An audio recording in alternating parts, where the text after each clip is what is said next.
So next on we have two things on our agenda before we wrap up for the week, H629 and H611. H629 is for the beginning of a conversation. I really want to focus that this is the beginning of a conversation about essentially how municipalities engage in abatement and tax sales. Many years ago, pre-pandemic, Legal Aid brought to me sort of a chart of essentially like how this looks in each town. And I was really struck by the inconsistencies. And then we all got caught up with other things during the pandemic. And so I want to bring this back to the committee. As Julia will say later when we ask her to, or if we ask her to, there's no fiscal impact on this bill as drafted. It's really sort of another step in some modernizing, streamlining administrative procedures around taxes to create more tax equity across the state, especially from town to town. And so Kirby's going to take us through the bill. We're going to hear from Legal Aid about their thoughts on it. Chris Delia from the Bankers Association is here listening in, and I've shared the bill with him in advance. The league will come in to talk about it, and I've talked to them about it in advance. But just want to begin the conversation to see sort of what this means for taxpayers and property owners and towns. Kirby, if you want to join us and take us through it.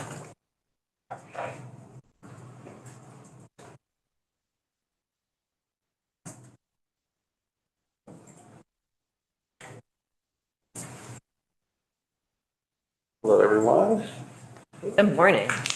Kirby Keaton, Legislative Counsel, and I'm trying to use a tablet today to see if I can make things go more smoothly with sharing content. How exciting.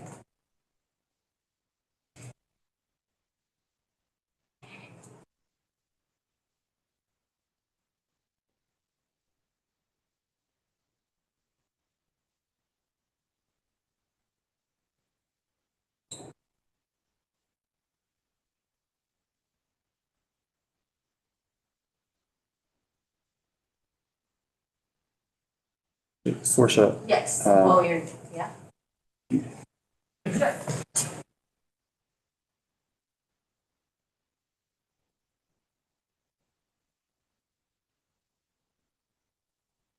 you want to share from site URL? Green is unfamiliar. Yes. Simply like. I think she's going to be around a lot to replace. I'll share. That would be great. Okay. But yeah. Are you just trying to share on the iPad? Yes. It hasn't been mentioned that. I have the document pulled up, but not giving the normal. You're going to do that. That's just. That's so weird. Oh, right here. Okay.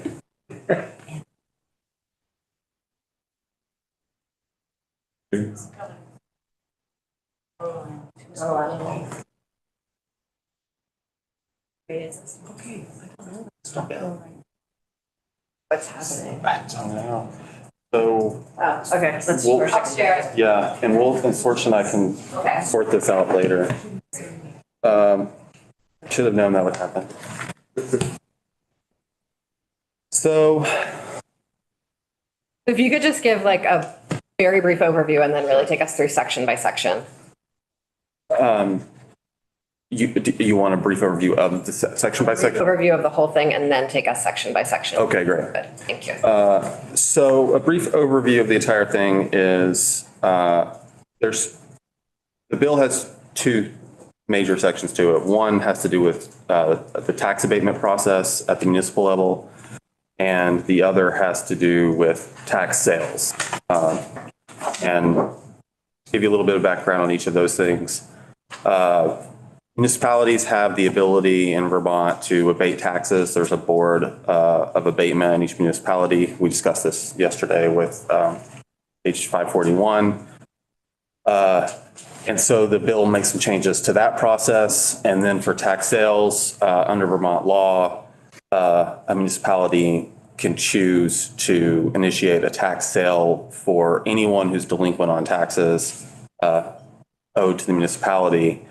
And in a tax sale process, notice is given to the taxpayer.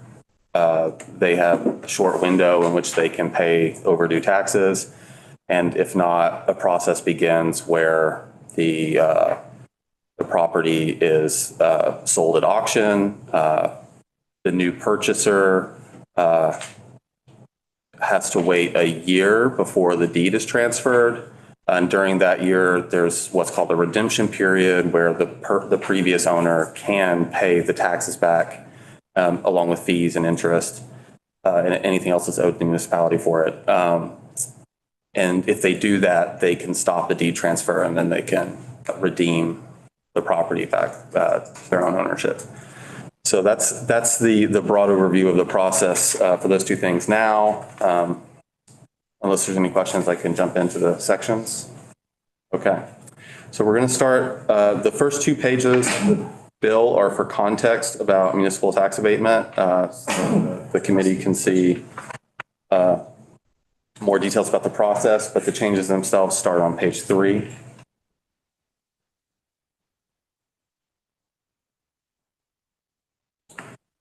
And so the first change this bill is doing is Nope. top of page 3. There you go. So the first change that the bill's making is in the abatement process. After the board has made a decision, current law states that the board shall state in detail in writing the reasons for its decision. That's being replaced with a different process that's based off of the Municipal Administrative Procedure Act in Vermont law. And so the board will instead have to issue a written findings of fact, and then the findings will be based exclusively on evidence presented to the board during the abatement proceeding. This is a process that's similar to other contested cases at the municipal level. If you need to know, where that's coming from. The bill's also adding some factors to consider when a taxpayer is requesting abatement based off of inability to pay. Currently, the subsection just states abatements allowed when persons who are unable to pay their taxes. So to flesh out what that might mean, inability to pay, there's some factors that the board can consider here. It's not mandatory. There's nothing about this that is mandatory. The Board of Abatement can choose to abate or deny a request for abatement. This is just giving some information around that. To help. I do, thank you. So it addresses it, it isn't required to address it, or it has to make a finding in each of those areas? Yes, if the request is made under inability to pay, then each of these criterion would be addressed in the findings. Has to be addressed. Yeah. And then there's the catch-all one at the bottom that's any other permanent or temporary factors raised by the applicant. So some of these may not be relevant for a particular request. The next change in the bill is on page 4, line 7.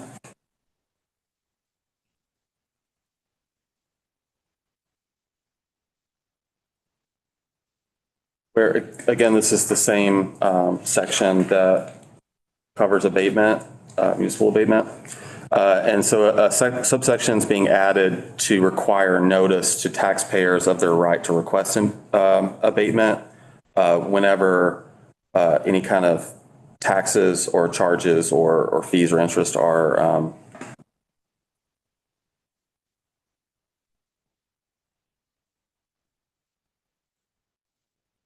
Yeah, anytime a municipality is imposing fees or interest, will also be required to tell the taxpayer that they have a right to abatement. It's more of a comment. I feel like this bill dovetails nicely with the conversation we had yesterday about flood recovery tax abatement. I wish something like this were already in place, so we already had a system of notifying folks when they were, to ensure that everyone knew that that was an eligible option to request abatement.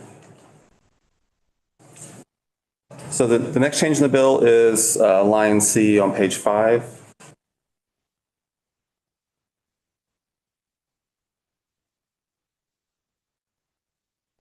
And this new provision is added to stop interest from accruing during the abatement process. So the time between when abatement's requested and when a decision is issued, interest on the money owed to the municipality will be told.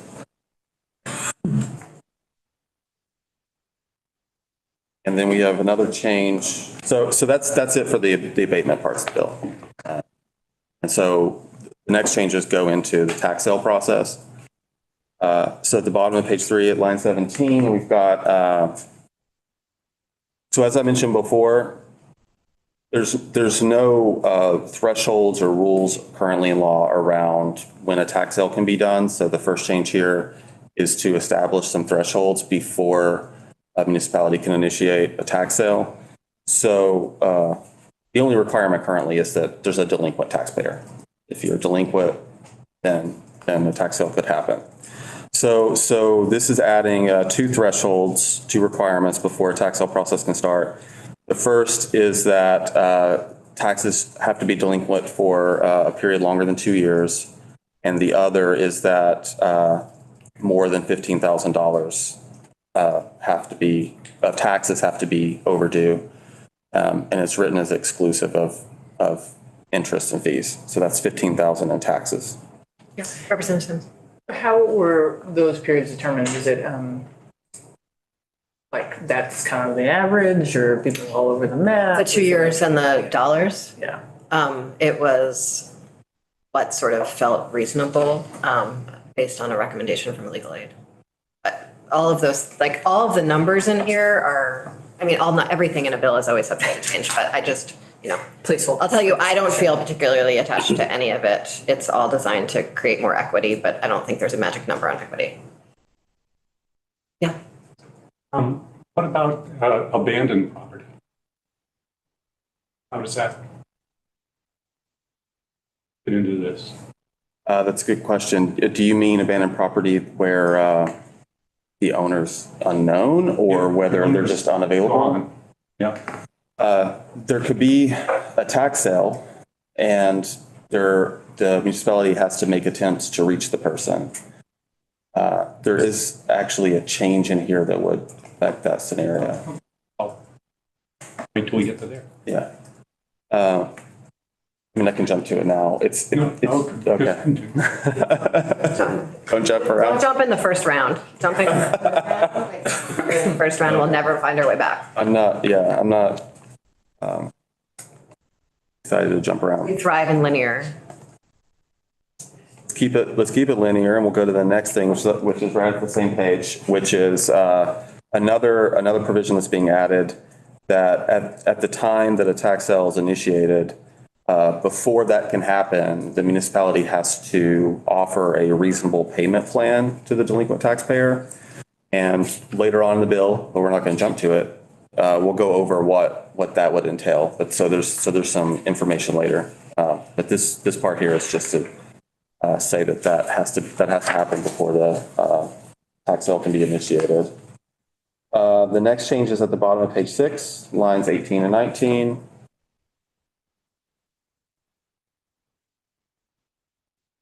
These are changes to the dates for notice to a taxpayer when the municipality wants to initiate a tax sale. So currently, the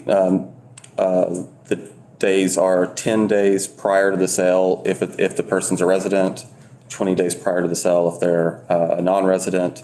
And so the bill changes both of those to 30 days. So that would mean that the the owner, the delinquent taxpayer would have 30 days notice before a tax sale. Representative Odie? Thank you. So in the olden days, or Google and everything, the last known address of the delinquent the last known address might have made more sense. Did you hear anything about how maybe the towns should have to do some kind of small amount of Google searching to see if they can find the?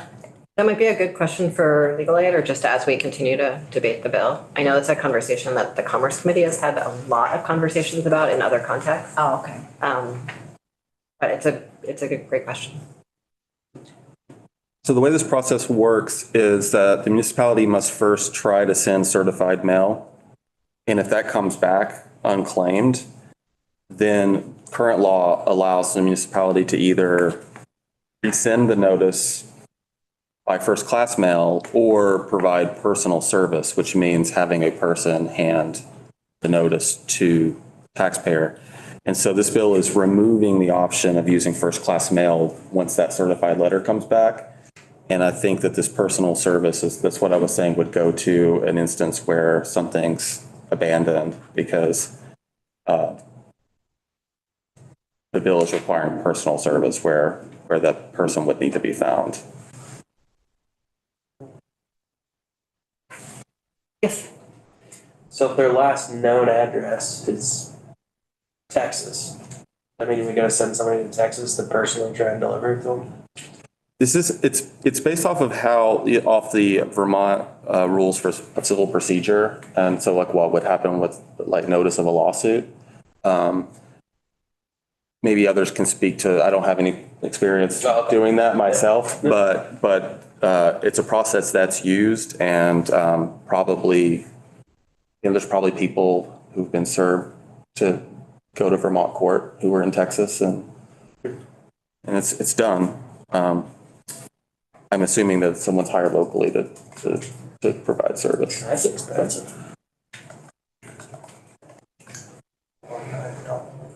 So there's some other changes in here that are about, that were done by our editors at Ledge Council that are just gender neutrality changes. So you'll see there's a change in the middle of page 7 about that. So I'll just be skipping over those. And that's just whenever we open up a piece of statute, they try to dive in and. Yeah.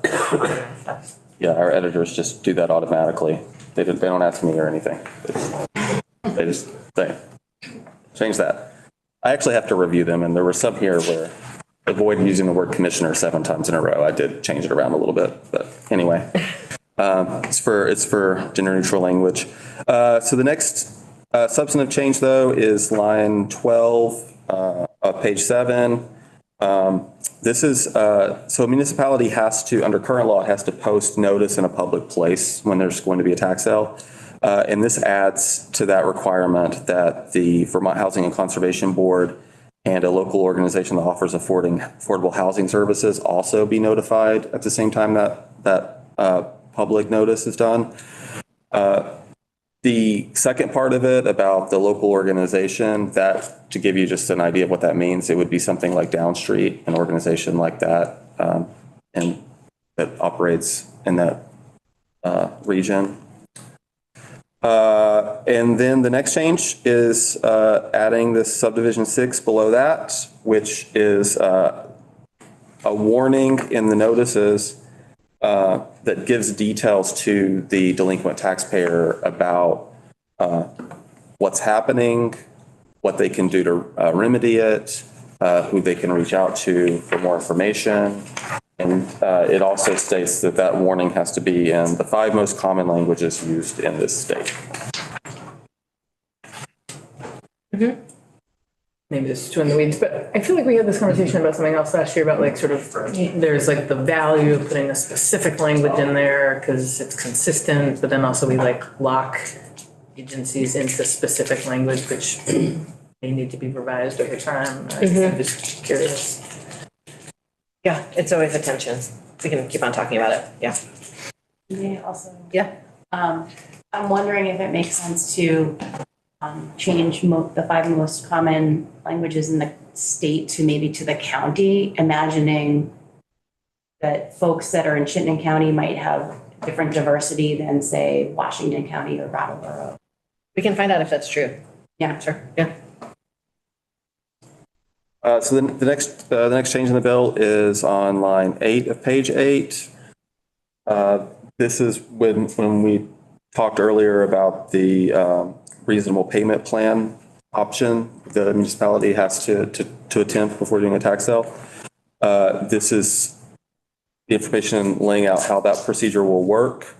It's not mandatory as it is written. It's mandatory that the municipality make an offer, but this, as it's written, the bill is not requiring any specific thing, but it does set out some things to consider for the municipality when making an offer like this. And this is based, so you know the background, it's based off of the Public Utilities Commission rules for electric and gas customers.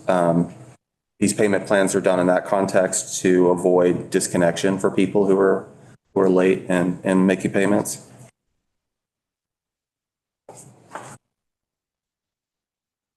The next change is line 17 of page 9. And this is a change to the statutorily required form for notice of a tax sale.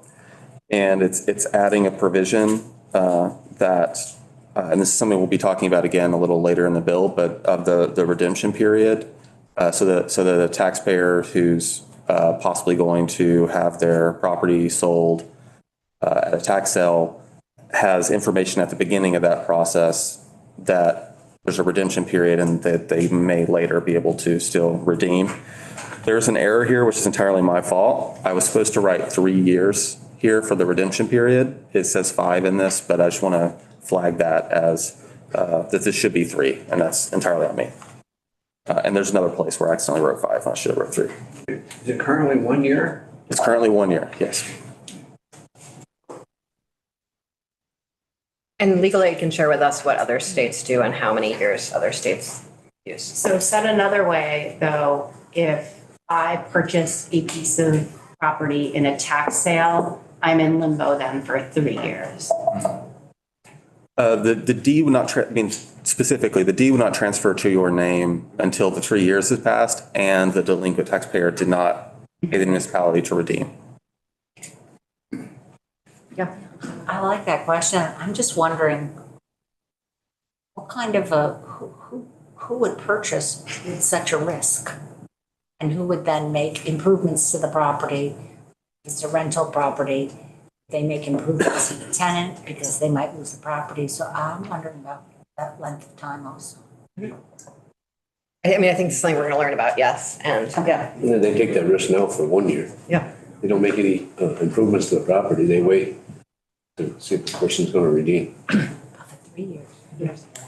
I feel like this is turning into a conversation, which is fine. I just want us to get through the bill. We will have more than enough time in the future to talk about this as we take it out.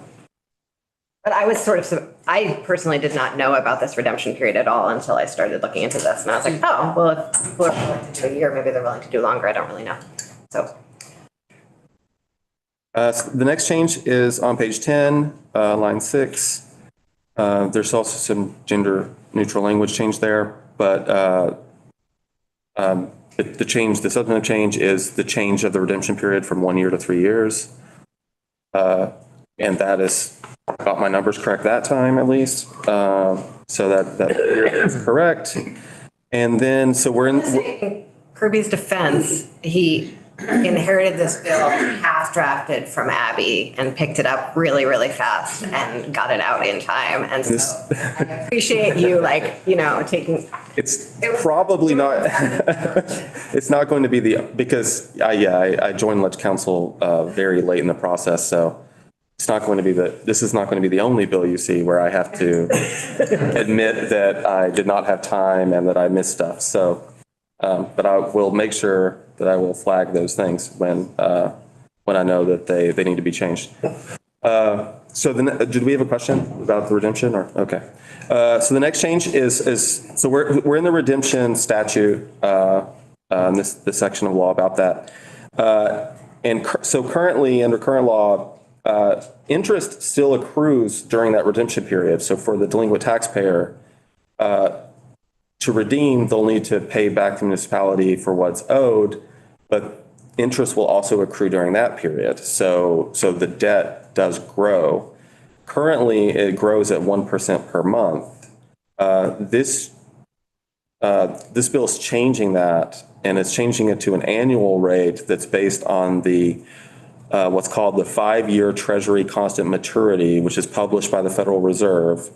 And it's something that is constantly updated by the Federal Reserve. And then so it's that rate plus 2%. And so to explain what that means, this is the yield that's used for investing or what you would expect to gain from a U.S. government issued security. That's what that rate is. And so that rate is always changing, but it's what you would yield from say like a bond. To give you some further context there, when I looked it up yesterday, this number was 3.9. So under this law, it would be 3.9 plus 2%. So that would be, for yesterday, it would have been 5.9% annual rate of interest, which would be lower than the 1% per month under current law. But since this rate can change, it could be higher than current law. Representative Sims and then Beck, and then Anthony. Just want to share that a constituent who's been a delinquent tax collector for like decades came to me earlier this fall with real concern about seeing a growth in people. Her sort of perception is seeking to gain the 1% per month interest on tax sales in our community, and I had the pleasure of being able to turn to our chair and hear that this bill was already in the works and say, "Don't worry, we're on it." Fixing it. And I'm so glad that we're picking this up for my community, that there's concern around the current system. Representative Beck? Yeah, Kirby, the way that's worded, would that be that treasury rate plus 2, would it be fixed at the beginning of the time period, or would it be variable, or how would that work?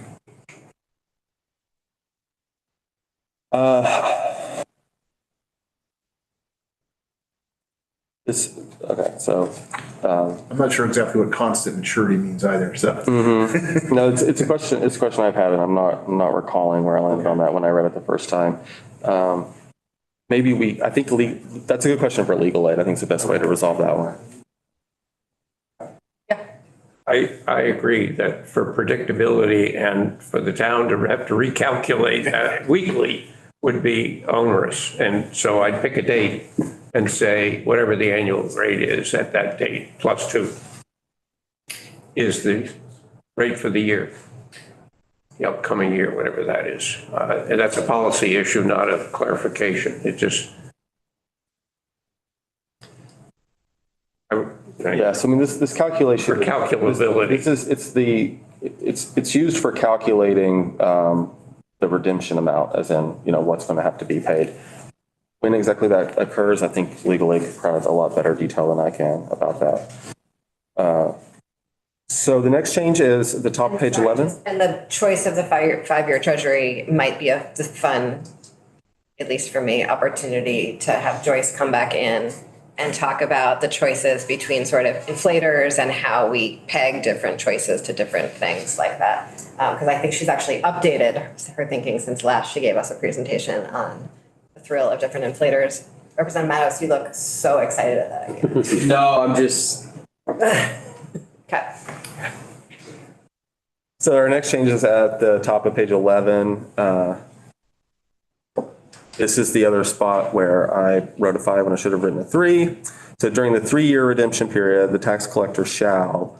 And what this is setting up is a process to give yearly notice during that redemption period to the person who was a delinquent taxpayer of their right to redeem and what they can do. So that notice is given annually during the period, and then it's also down here starting on line 11, either 90 days or 180 days prior to the time at which the deed will transfer, that notice is provided again. And in the case of these notices, when it comes to the one that's the notice that's required right before the transfer, we have the same thing about personal service, where if certified mail comes back unclaimed, then there has to be personal service. And this is, immediately before the deeds, or, approximately 3 months before the deed actually transfers. And at that point, it's too late for the taxpayer to do anything. So starting on line 17, 90 days before the end of the redemption period, the municipality has to again post a notice similar to what current law requires at the initiation of the tax sale process. And then that notice has to, just like the one before, this bill is making it so that VHCB and a local organization for affordable housing is also notified at that same time. Representative Wood? Can anyone be a purchaser at a tax sale of a property? From what I understand, again, probably better to ask legal aid, but from what I understand, as long as you can pay the tax debt and also pay whatever amount the highest bid is at that time, then you can bid.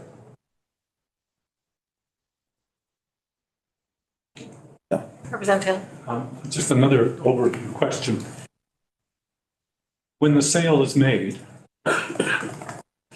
and the tax bill is paid, anything between the tax bill and the sale price, does that go to the original owner or to the town? Good question. Yeah, so any surplus, and I think you're clairvoyant because your question goes to what we're going to handle in a minute here too, is that under current law, any amount above what was owed to the municipality goes to the delinquent taxpayer. Okay. I'm just wondering whether in that situation, it seems to me that like a 3 or a 5 year waiting period influences the price of the property. Some people would say, I don't want to wait that long, I'm not interested in the property. But if the delinquent taxpayer could say, I waive all that, so I'm willing to just forget all this process of all this stuff. I won't be repaying back the taxes, sell it as quick as you can, I'm out of here. Whether that would be an option for them to use. And therefore the price would be higher and they would be more likely to get more money. Mm-hmm. Yeah, I think legally could probably Okay. Talk with experience about all those possibilities, because there's a lot that could happen. Yeah. And I think BLCT will also have a perspective on that question. Okay, good, thank you. So the next change in the bill is we're still on page 12. So starting at the top of page 12, there's another notice that's similar to what the way that the bill changes the notice of the tax sale, but this is for the redemption, and it warns to the delinquent taxpayer what will happen at the end of the redemption period in a similar way as what was done in the tax sale, where it walks through the details of what to expect, how to redeem, what is owed, who to contact. And just like the other change the bill makes for the notice, it has to be in the 5 languages. And so the next change we have is there's some stuff at the bottom of page 12 that's just gender neutrality changes. And then the next substantive change is at the top of page 13.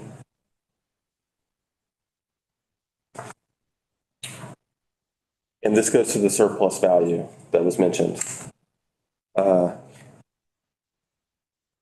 These changes will make it so that a purchaser at the tax sale will compensate the previous owner for the difference between the cost to redeem, that is what the person owed the municipality, and either the grand list value of that property or the amount received from an actual sale, like if a person bought it at auction and then resold it.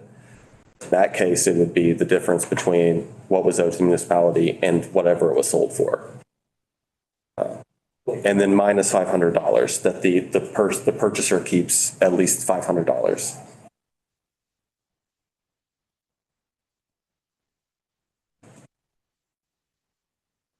Yeah. So that basically that person can't gain anything. If a person purchases a tax sale and resells it.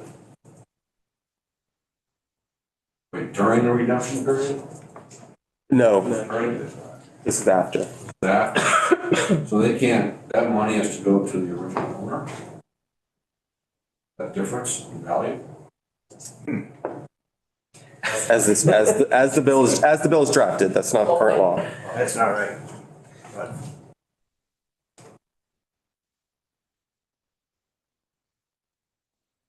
Everyone. Just throwing ideas on the table, people, like. All right, go. Heck of a conversation starter. So we have a gender neutrality change further down the page, and then at the bottom of page 13, starting at line 19, there are some changes to judicial tax sales, which we haven't gotten into yet, but we've been talking about the tax sale process that a municipality can do, but there is an option to go to court. Under current law, because there's not a lot of rules around a municipal tax sale as far as any limitations on how to bring that about, and the redemption period is 1 year. My understanding is that that's the easiest way for municipalities to do it, and that's the way it's done. But there is an option in the law to go to court. It takes longer though, and then in that case, the court would appoint a person to handle the sale. What's called a commissioner here. So this change for the judicial sales. Well, actually, I'm going to back up a second and say that to go to court, you have to wait 2 years, and then there's a 1 year redemption period under current law. You being the municipality in this case, the municipality would have to wait 2 years. So it's 3 years total. And in the other parts of this bill, it's considered or we're considering having a 3 year redemption period. So that would mean the judicial and municipal processes would line up. It would be a 3 year delay in both cases. So I just wanted to point that out. The change here, though, is similar to what we just covered before about the surplus. For a judicial tax sale, the commissioner, that would be the person doing the sale on behalf of the court, will be required to sell the property for a minimum of 80% of its grand list value.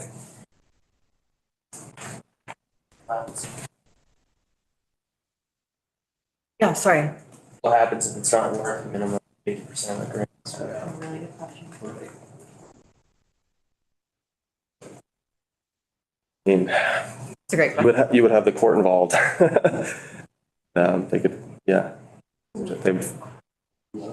Like there would be a judge overseeing this whole process, so they would be in charge of it. Right, but I think what Chris is alluding to is what the grand list value is. The property might be in very major disrepair by the time they've gone through this process. So it might not be worth 80%, and that might make it impossible to sell, which means it's just going to sit and go into further disrepair.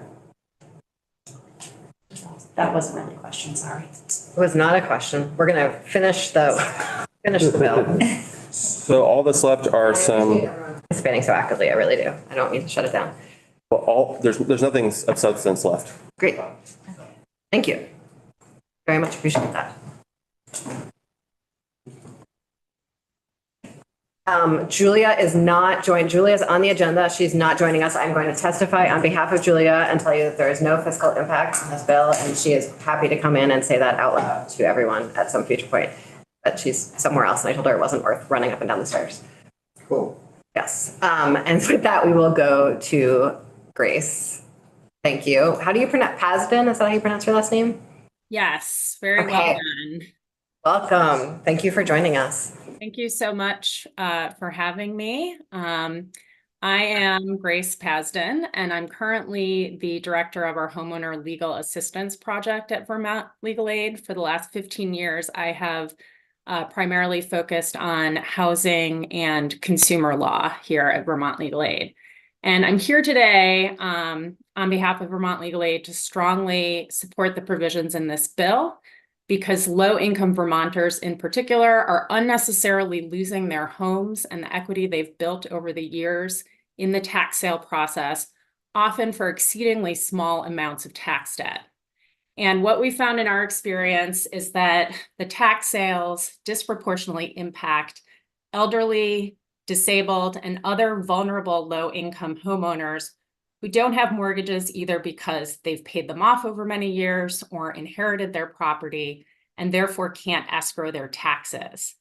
And many of these folks are on fixed Social Security, retirement, or disability income, and therefore they struggle to access the property tax credits that they're otherwise entitled to because they're not required to file income tax returns, and they don't know or understand that they need to be filing homestead declaration and property tax credit forms each year to access their income sensitive tax credit, which often leads to folks falling behind and the problem snowballing.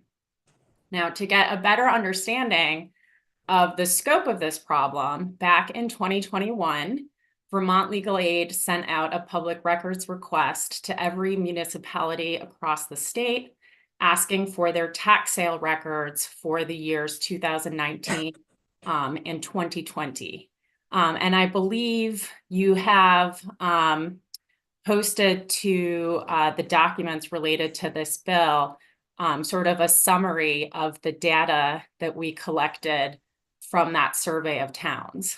We ended up receiving responses from 166 unique cities and towns across the state, which represents about 65% of municipalities. And what we found was frankly very shocking, as Representative Kornheiser mentioned earlier. What we found is that the median tax delinquency amount for which towns were proceeding to tax sale of homes was only $3,048.10 in calendar year 2020. And the median tax sale price, or the highest bid at tax sale, was only $7,205.37.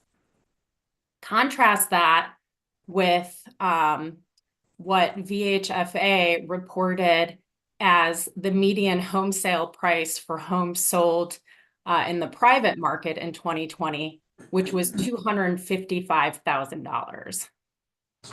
Another interesting fact that came out of that analysis was that the number of mobile homes sold at tax sale was disproportionately high, meaning that our lowest income homeowners are most at risk of losing their homes to tax sale. And that was consistent with what we had been seeing among our clients.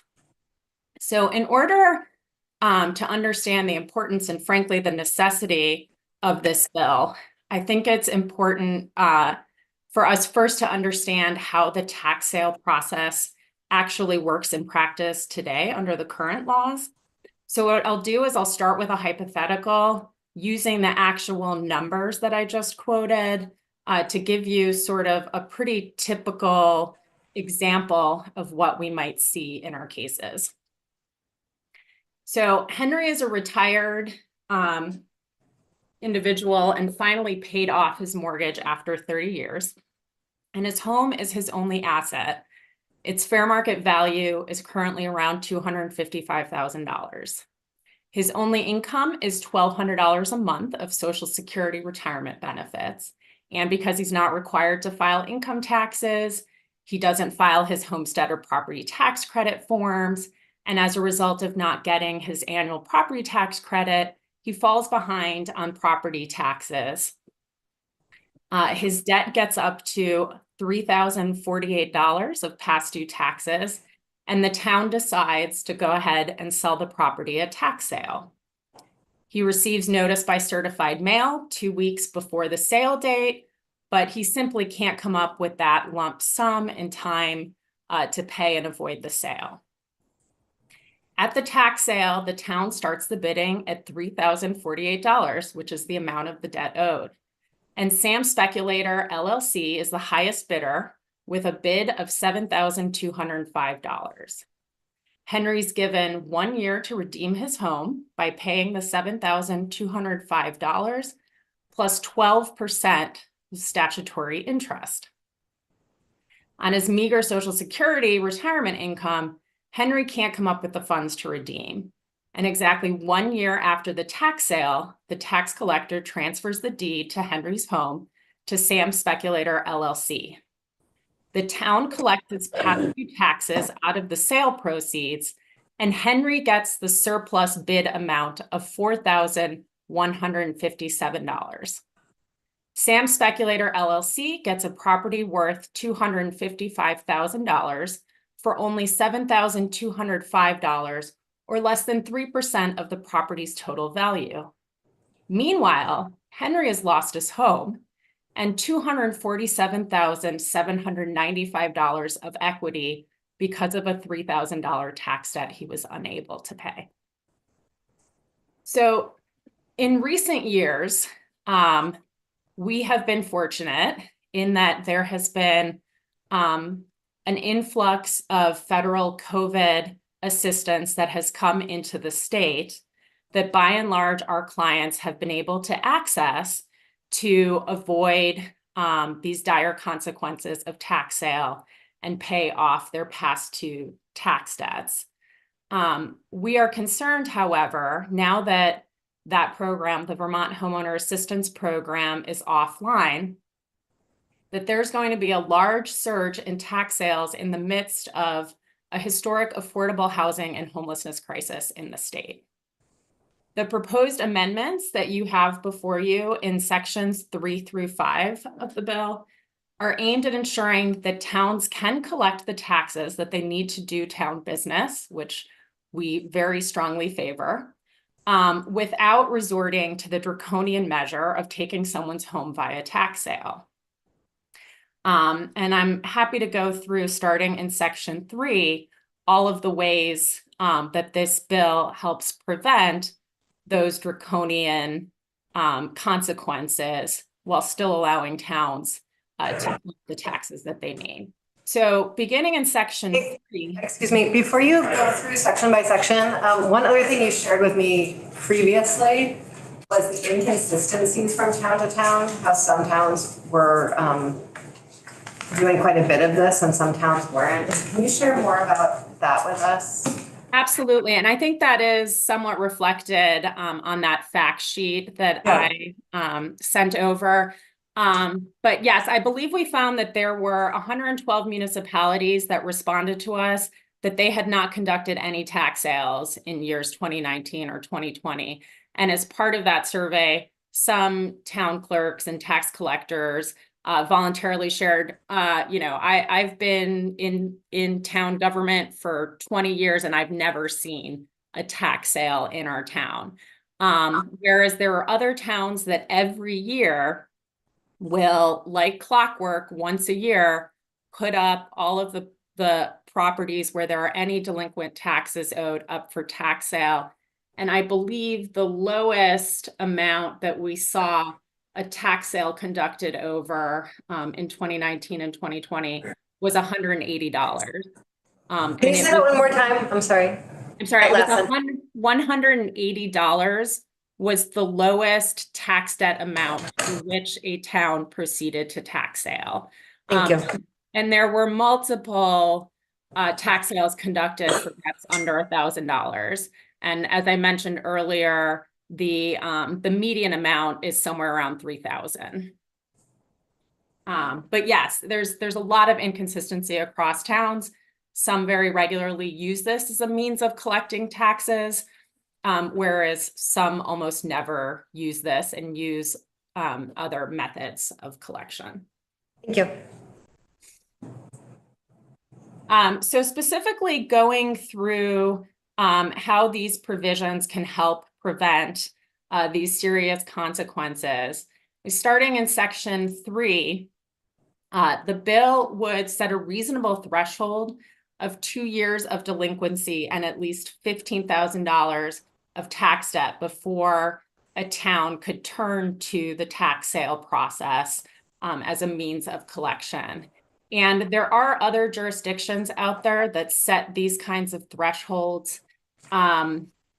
Just recently, I believe I looked at New York City has its own tax sale rules, and I believe their threshold is 3 years.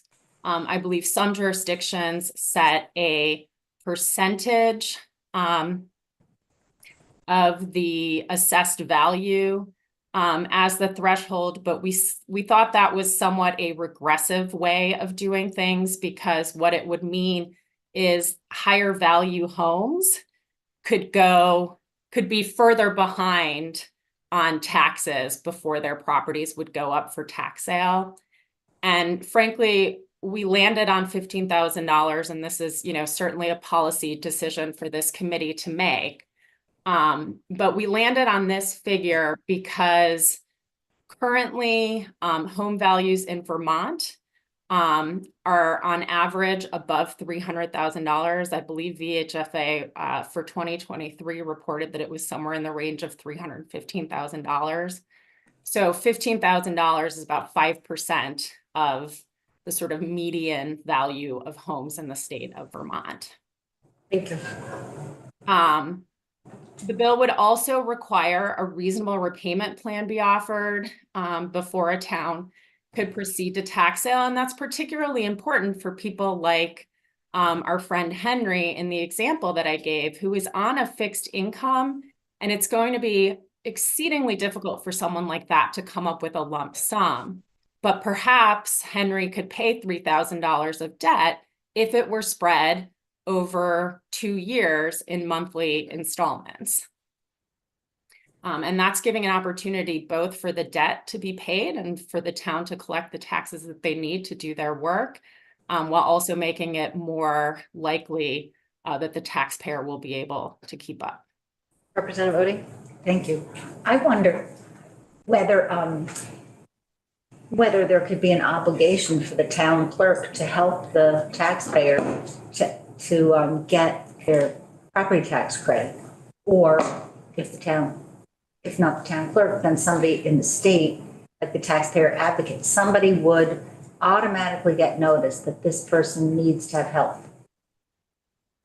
We at Vermont Legal Aid certainly would be in support of any provision that would make it more likely that low-income Vermonters, particularly folks in this subset that are below the income tax filing threshold, to get assistance with these forms. And I can tell you that I personally have incorrectly filled out my property tax credit forms, and I am an attorney that works in this space. And so these forms are very, very difficult to manage, nearly impossible for some of our clients.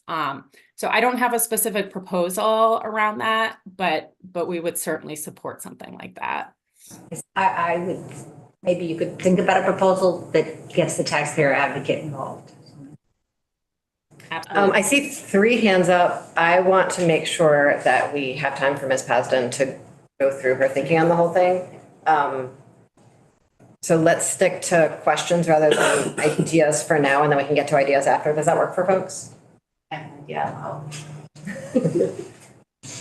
Mine's a question, eh? I figured. So there were 112 out of 166 that had no tax sales. So that leaves, what, 24 roughly that had tax sales. And they had 150, roughly 150 each year. So we're talking maybe an average of 6 sales per community? Among those towns that did conduct sales, it varied widely. I believe the one town had as many as 40 tax sales over that 2-year period, and then some just conducted 1 or 2 tax sales. So again, it is entirely discretionary on the town whether to use tax sale process as a collection tool and under what circumstances. And one other question then, did you Oh, yeah. get the grand list value of the properties sold? We unfortunately did not get that specific data for each of the properties sold. Thank you. Going back to the bill, the next part of section 3 provides 30 days actual notice of tax sale be given to the homeowner to ensure that they're both aware of the debt and the risk of the sale if they don't pay. Currently, the statute only allows for 10 days notice. We thought it was reasonable to extend it to 30 days, which is in line with notice of mortgage foreclosure sales in the judicial process. And we also thought it was important to ensure personal service if a certified mailing gets bounced back. And, again, this is consistent with in civil court. If you sue somebody over $10,000, you are required to personally serve them with that lawsuit so they are aware of their rights. Here, we're talking about somebody's home, often their only asset, and often an asset that is worth many tens of thousands of dollars. And therefore, we thought it was only reasonable to mirror the requirements for service of a civil lawsuit. Moving to section 5, the bill would extend the redemption period after tax sale from 1 year to 3 years. And that is in line with many other states. States do vary in terms of the length of the redemption period that their statutes allow for. I think there may be 1 or 2 outliers that are under 1 year. The majority of states in our research provide either a 2 or 3 year redemption period. And what that does is it allows more time for homeowners to save up funds or to acquire a loan in order to be able to pay back that debt. And I think this may be responsive to a question previously, but throughout that redemption period, the highest bidder of the tax sale is currently earning 12% interest, which frankly, you can't get anywhere else. So they're not harmed in this process. It's a pretty good deal for these folks. And even with our proposed change to the interest rate, it's a fairly attractive investment. And they're not going to be harmed to the extent that they would continue to gain that interest over the course of the longer redemption period. And to try and address any questions about how we came up with this interest rate formulation, I will admit that I had a team working with me on this, and my colleague, Chris Merkel, is the one that came up with this particular index. And I believe this comes from the post-judgment interest rate from another state's, I think it may be Iowa. And what this does is it ties the rate to market conditions essentially on the day before the sale is conducted. And it adds 2% to that treasury rate to still make it an attractive investment for any bidders. But frankly, to make it somewhat more feasible for homeowners to redeem their properties. Because right now, even if Henry Homeowner can come up with $3,000, query whether he can come up with an additional 12% on top of that. That's a pretty high interest rate. Finally, towards the bottom of section 5, the bill would create new notice requirements prior to the end of the redemption period.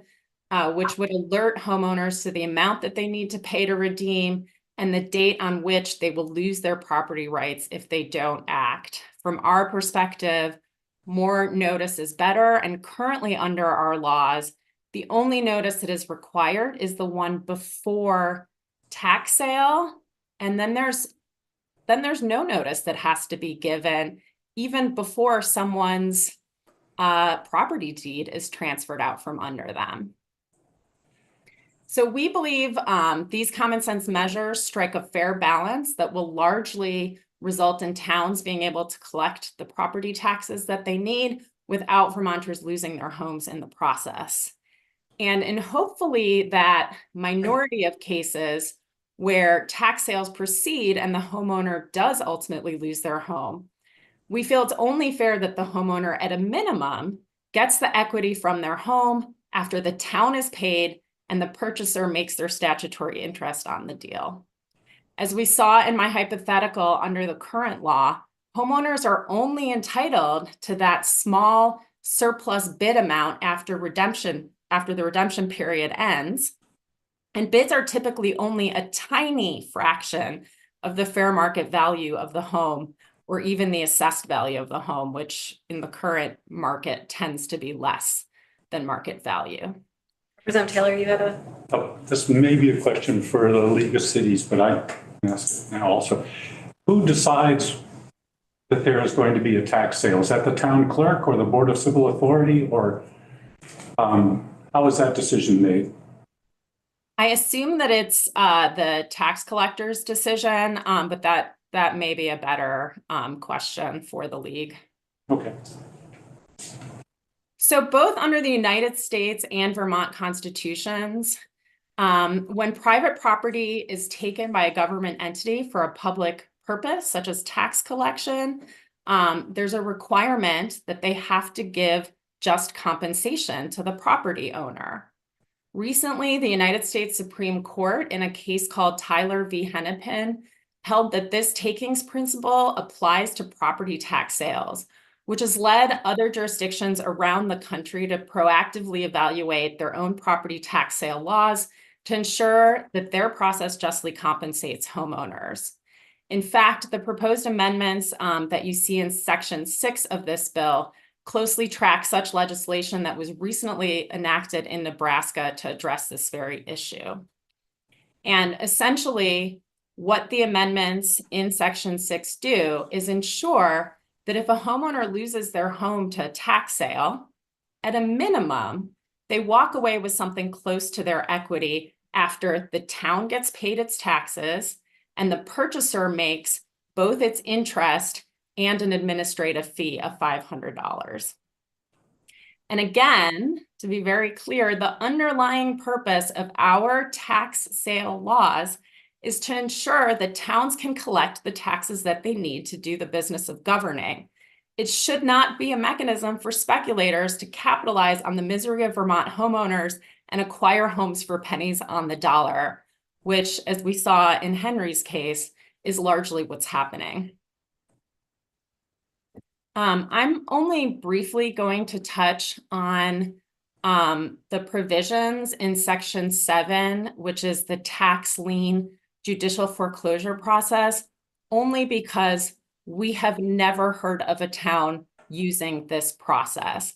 Towns seem to, by and large, favor that non-judicial tax sale process that we've been discussing. But to the extent that this is an option for towns that's on the books, we believe that there should be a minimum threshold for foreclosure bids so that, again, bidding is more closely tied to value rather than the amount of the tax debt, and that therefore it's more likely to result in homeowners receiving their surplus equity out of the process. Representative Anthony and then Meadows. Could I ask, has legal aid litigated or tried to litigate under takings clause either of the Vermont or federal constitution any of these horror stories that you recount? We have two current cases in the pipeline. One that is sort of a unique situation where our client and the town were sued by one of these third-party out-of-state speculators that claims that although our client paid to redeem the property out of tax sale, that they did not pay enough interest, that the town did not demand the right amount of interest, and that therefore the court should transfer the deed to our client's $500,000 multi-generational farm to this third-party entity for a bid of $24,000. So we are currently litigating that case. And then we have another scenario where an elderly client, Social Security retirement, missed these notices of tax sale because she goes to Florida for a couple of months in the spring. Same time of year, so tax sale took place in the spring. She left, certified mail bounced back. They sent first class mail, she didn't receive it, comes back. Redemption period passes. The town in that case, although they were not required, did send a letter saying, hey, heads up, in 30 days, if you don't pay this amount, you're out. That one, we're not sure whether it was sent certified or first class mail, but our client again was down in Florida for a couple of months. The town had bid on that property for $6,500 of past due debt. And at the end of the 1 year redemption period, the tax collector transferred the deed to the town, and the home was boarded up, and our client has lost a property assessed at $80,000 and probably worth more than that in the current market conditions. So there are real world examples of these situations. And as I mentioned earlier, we have been very fortunate in recent years because for every client that has walked through our door prior to the end of the 1 year redemption period, whose income is 150% of the area median income or below, we could get up to $40,000 from VHFA through the Vermont Homeowner Assistance Program to get their taxes paid up. And we could have advised those clients who did not understand how to access the property tax credits that they're entitled to, how to do that, where to get help, so that in the future, they don't wind up in a similar situation where they're unable to pay moving forward. But that's no longer going to be an option. There currently are no programs in the state of Vermont to assist delinquent property taxpayers. Thank you. Sorry, one more, sorry, you're good, okay, back to you. So I just wanted to kind of circle back to the beginning of the bill, which deals with the abatement process briefly. So while we favor the proposed amendments that are currently in the abatement part of the bill, we frankly don't think that they go far enough to address the problem. Currently, abatement is totally discretionary on the part of town boards of abatement. These are boards that are made up of town citizens that frankly have a very difficult job because they're given very little direction in the statute or otherwise as to how to conduct these hearings and how to make their decisions. And what we find, again, in terms of equity across the state, is that from one town to the next, you can get completely opposite decisions on very similar facts. Currently, boards have to provide very limited reasoning for why they deny a homeowner who requests abatement due to inability to pay. And while adding more detailed findings of fact and criteria to consider when deciding a request for abatement due to inability to pay will be helpful, under the current draft, a board could go through all of those criteria and find, yes, this person is permanently disabled. They are extremely low income. Their income is below 100% of the federal poverty line. They weren't able to access their property tax credit because they're illiterate and they were, unaware, as they're not required to file income taxes. And that town board of abatement could still deny that person an abatement for any reason whatsoever. So we would recommend adding a mandatory abatement criteria for very low income homeowners who are truly unable to pay due to no fault of their own. And particularly in that situation we see so often where fixed income earners are unable to access their property tax credits and fall behind as a result. Yeah, Representative Anthony. I'd like to put a footnote or exclamation mark after what you just said. The latest case law I'm aware of is totally deferential to the local Board of Abatement and applied no independent criteria. That is correct. That is my reading of the law as well. And I don't have anything further. I'm more than happy to answer any questions that the members may have. We have about 5 more minutes, folks. So yeah, dive in. Representative. Very quick comment. I have been talking with my communities about tax abatement in the context of flood, but I think there's a piece that's relevant here. It's this capacity bandwidth. I'm hearing that one of my larger towns that has a town manager and a maybe more resourced board of civil authority, they actively did outreach to all of the homeowners who are seeking buyouts and made sure that they knew that they could request tax abatement. Another community that I think, again, it's not about intent, doesn't have the capacity, has done zero outreach to any of their homeowners about requesting tax abatement. And so that just to me seems like a huge equity issue that we're providing a different level of detail and information to property owners. And, I appreciate Bodie's idea about requiring I get a little anxious about requiring small towns to do more because in my experience they're already overloaded. So we'd love to keep thinking about who else we could task with the responsibility of making sure that we're providing consistent information to all taxpayers to take advantage of things that are available. Yeah. I agree with that. In my experience, because Georgia isn't such a small town, but my experience on the Board of Abatement has been that the most difficult cases to deal with are where the homeowner is elderly and frail and living alone and not communicating well with other family members. But when family members are informed, which is easier to do in a small town because you know people, then the family will pick up the pieces and try to come to some kind of solution, even if it's digging in their own pockets. They'll solve the problem. But sadly, aside from a moral obligation to do that, I don't think there's anything that can force a town to do that, to look out for somebody by contacting their family.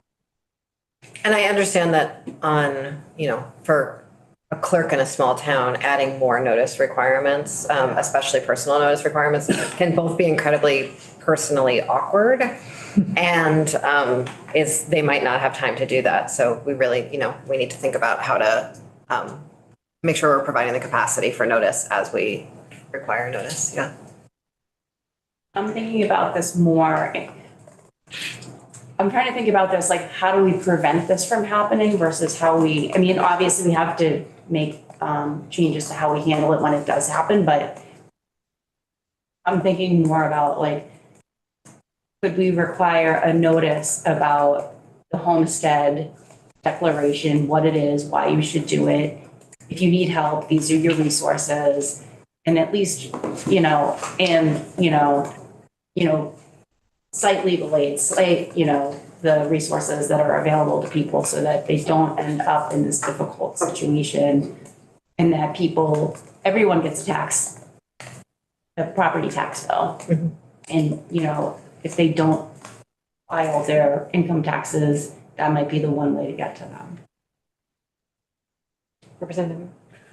Grace, do you have any information at all on what percentage of those tax sales were done on properties where the owners did not file taxes? Under the threshold for filing taxes? And even anecdotal, would be helpful. We did not ask for that kind of data. I'm not sure that towns would have been able to provide that. And to be perfectly honest, I think our request as it was a pretty heavy lift for many of the smaller towns across the state. And as I mentioned, there was, about a third of towns that apparently felt that they weren't able to, respond at all. So no, that was not data that we were able to collect. I can say, and obviously, there's a particular subset of homeowners that we serve and that tend to reach out to us, but that is a perennial problem for our clients, this problem of not accessing their property tax credits.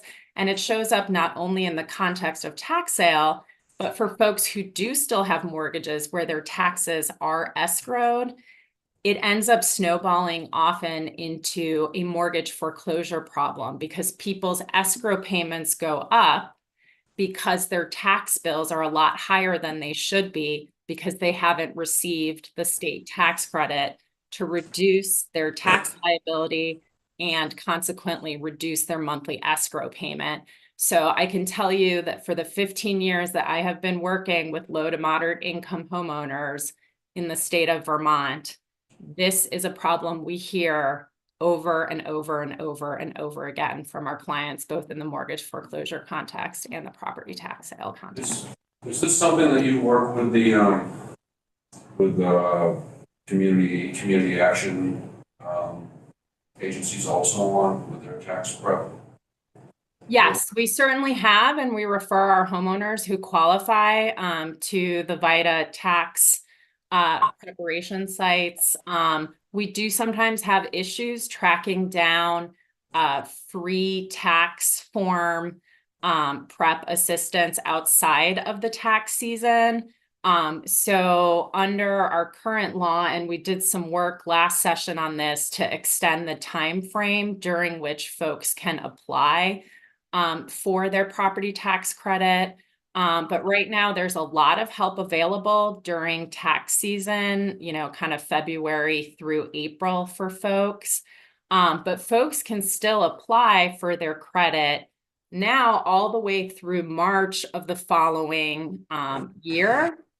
And that's the season kind of after tax time when people contact us and we realize they still need to get their property tax credit forms in when it becomes a lot more challenging to find tax preparation assistance for them. Representative Beck? One thing we could do to help this situation is to remove the look back, the education property tax. Just a thought. I was wondering when you were going to find the perfect opening. Property tax bill and income tax credit, just like every other state. Representative Anthony? Is there, Grace, if I may use your first name, is there any solid or even anecdotal evidence that Sam Speculator is more likely to be operating in a low resource town? That is to say, one that probably doesn't have a manager, doesn't have a council, and is probably stretched for resources in terms of simply managing any process. I would be lying if I said that I had any particular evidence of that. Okay, thanks. So thank you so much for joining us today. Really appreciate it. Hope you can continue to be involved in this conversation with us. I'm curious to hear from committee members, more people you would like to hear from. I imagine the Realtors Association probably wants to join us at some point, and the Bankers Association wants to join us at some point, and the League absolutely wants to join us for this conversation. Who else? Clerk treasurers. Clerk and treasurers. Taxpayer advocate. Taxpayer advocate. Anyone else? Or should I see you writing? So I'm not writing. Okay. Maybe hearing from folks who do tax work with would be effective. People who are falling between the cracks. VITA and the community actions or something? Okay. Or maybe AARP? Yep. Okay. Yeah. Really want to figure out the not filing homestead Yeah. precipitating issue piece, if we can add something around that. Thank you very much. Thank you so much. Appreciate your time. So we have one more bill today, which is H611. I believe 3 of our committee members sponsored it. If one of you would like to say, or all of you would like to say something to launch us off, and then Kirby can take us through the bill. Representative Beck, do you want to kick us off? I guess I could. So. Thank you. This is, I think, an effort to rekindle a conversation that maybe 2 sessions ago that we had in this, or we have in this committee about the local option tax and moving maybe from a patchwork across the state to something that's a little more uniform, and also a conversation about how other state revenues may or may not be shared with municipalities. So, anyone add anything? Yeah, maybe I would add 2 things, and it's our favorite move, the study committee, but, so there's like, I don't think any, particular end vision here, but like, let's learn and let's come back with some ideas. And for me, this ties to the municipal capacity challenge that I'm often a broken record about here, that, are there ways that we can do more to ensure that we have capacity at all the levels to do all the things we ask, including our towns to do. And I keep on, as members come to me about wanting to simplify the local option tax process, I keep on remembering that wild map and diagram that Rebecca Samaroff shared with us. Does anyone else remember that, about the zip code problems? And just how, like, the enormous burden that this places on the tax department. Yeah. Representative Anthony, do you want to add anything about that? Just to point out that my version, if I may distinguish it, had 2 features. It was really modeled on a Jimmy Carter proposal that had a short life back in the 1990. And it actually specified that a citizen committee, separate from the indigenous governmental body, would make recommendations as to how the sharing would be distributed. It was obviously to get around concentrations of power in certain cities. And the other thing I guess I would mention that I adopted is to have the study committee be bicameral, so that the House side didn't come up with something that was immediately and a great surprise changed by the Senate. Anyway. Do we ever do study committees that are just one chamber? Excuse me? I don't think we ever do study committees that are just one chamber, do we? No, it's H39, I think, is my version, and it says the chair of Senate Finance included in the study committee. It's a way to get around that problem. We didn't go into that much detail because of the study committee. Great. Long walk through. Does anyone need anything else to add before we get a brief walkthrough from, okay, Kirby, you want to join us? It's a short form. Yes, it's short form. Oh, great. I don't think I realized it was a short term. I worked really hard to prepare for this, actually. Kirby Keaton, Legislative Counsel. Yes, so H611 is short form. It proposes to create a study committee to determine how Vermont could have uniform local shares of sales and use tax revenue for all municipalities. And the committee will also examine other ways that state revenues can be shared between municipalities. Good job.